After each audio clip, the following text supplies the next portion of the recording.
이슈 포커스 시간입니다. 지난 2월 연산시장에서 상인회 총무가 상인회 상대로 대출 사기를 벌인 사건이 발생했습니다. 저희 뉴스와이드에서는 서민금융진흥원과 각 지자체가 맺었던 대출 제도의 몇 가지 문제점을 보도해드렸습니다. 이후 제도의 개선이 이뤄졌는데요. 오늘은 연제고의회 김영철 의원과 이야기 나눠보겠습니다. 의원님 어서 오세요. 네, 반갑습니다. 네, 반갑습니다. 이 연산시장에서 발생한 대출 사기로 많은 상인 여러분이 피해를 입으셨는데요. 지금 어느 정도 해결이 진행됐습니까? 네, 근본 서민대출 사기는 서민금융진흥원 전통소액대출 사업 근본적인 문제를 안고 있는 사업입니다. 네. 사실상 대출을 할 수 있는 자격이 없는 자에게 대출을 맡기고 그에게 위탁을 하는 이런 어처구니 없는 일이 발생을 하였는데요. 네. 그게 또한 체계적인 관리 부재로 인해서 발생한 사건으로 이 사건은 명백한 제도의 허점에 인한 인재라고 보고 있습니다. 네. 그래서 본연이 사건 발생 직후 구정질의를 통해서 제도적인 개선, 관리에 대한 문제점에 대해서 지적을 하기도 했는데요. 부산시의회도 협조를 요청해서 우리 부산시 16개 시구군에 전수조사를 의뢰하기도 하였습니다. 그 결과 지금까지 4건의 저희와 유사한 사례가 발견이 접수되기도 하였습니다. 네. 서민금융진흥원에 대해서도 저희가 적극적인 개선을 요청을 했고요. 이에 대해서 시장 상인회 총무 박모 씨는 네. 지금 경찰 조사를 받았었고요. 얼마 전에 결국 검찰에 송치되어 법원의 판결을 기다리고 있는 상태입니다. 네, 이 해당 문제를 통해 금융위원회에서도 이 대출 제도를 일부 변경했습니다.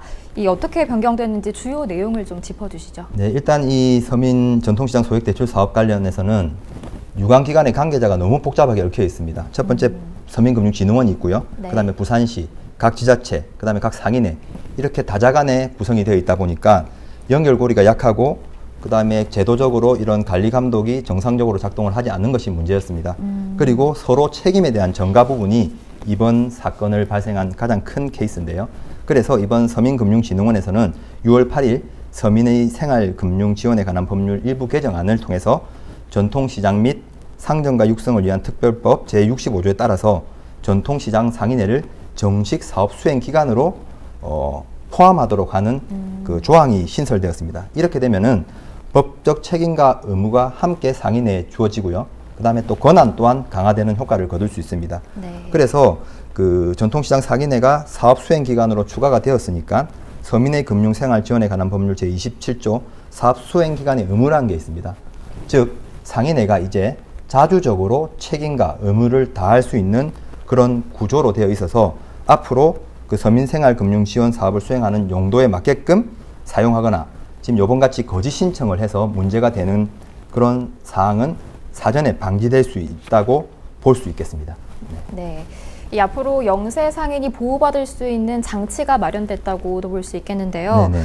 이번 사건과 같은 일이 반복될 여지가 완전히 또 차단됐다고 볼 수가 있을까요? 완벽히 차단됐다고는 볼 수가 없을 것 같고요. 좀 제도적 허점이 보완되었다라고 봐야 정확할 것 같습니다.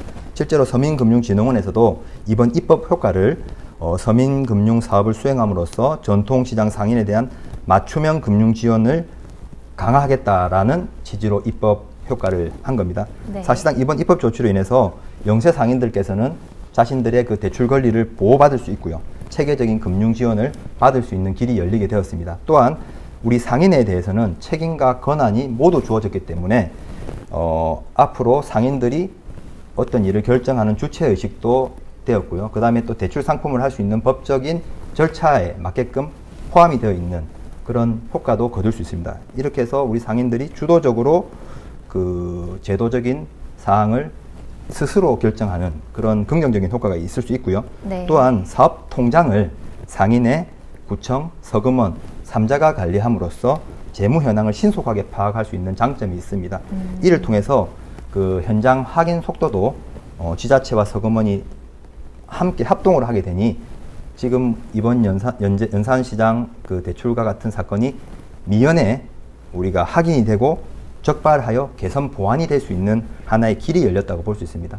그런데 이 무엇보다도 긍정적인 부분은 이번 법률 개정을 통해서 지금 전국의 전통시장 소액대출 사업이 2020년 기준으로 대략 한 470억 정도가 전국 지자체에 뿌려져 있었습니다. 네. 그런데 이런 전국적인 피해가 일어날 수 있는 제도적인 허점이 이번 계기를 통해서 좀 개선이 됐다라고 볼 수 있죠. 그럼으로써 그런 전국적으로 피해가 확산되지 않고 이런 사건들이 재발하지 않도록 하는 하나의 법적 제도가 완비된 것에 대해서 좀 늦었지만 다행이 아닐까 하는 생각이 듭니다. 네. 근데 또 제도가 변경되기 전에 이렇게 연제구가 맺은 약정을 한 번 더 짚고 넘어가 봐야 될 것 같습니다. 상인의 총무가 대출금을 이렇게 상환하지 못한다면 네. 상환에 대한 책임은 연제구가 져야 하는 상황인가요? 네, 지금 연제구가 서민금융진흥원과 체결한 실제 사업 수행 지원 계약서 제4조에 따르면 연제구는 서민금융진흥원에 지원금을 상환하여야 한다는 의무 항목이 있긴 합니다. 네. 하지만 우리 연제구가 이번 사건을 보면서 사실상 이 부분은 서민금융진흥원에서 대승적 차원에서 관리가 부족했고, 또한 상인의 총무가 아예 대출 시작부터 법률에 위배된 위법적인 사항을 가지고 시작한 대출 사업입니다. 즉 정식적인 루트를 통해서 대출이 이루어지고 우리 연제구청이 관리를 해야 되는 의무가 주어진 것이 아니라 상인의 박모 씨가 개인적인 일탈과 법적 허점을 노려서 개인적인 일탈을 통해서 대출이 이루어진 거기 때문에 네. 이것은 개인의 일탈과 사기 범죄 행위에 해당되기 때문에 우리 구에서 책임을 전가할 것이 아니라 서금은 네. 상인의 총무 박모 씨에게 구상권을 청구해야 된다는 입장을 표명하였습니다. 네, 오늘 잘 들었습니다. 오늘 말씀 여기까지 듣겠습니다. 네, 감사합니다. 바쁘신데 시간 내주셔서 감사합니다. 네, 안녕하세요.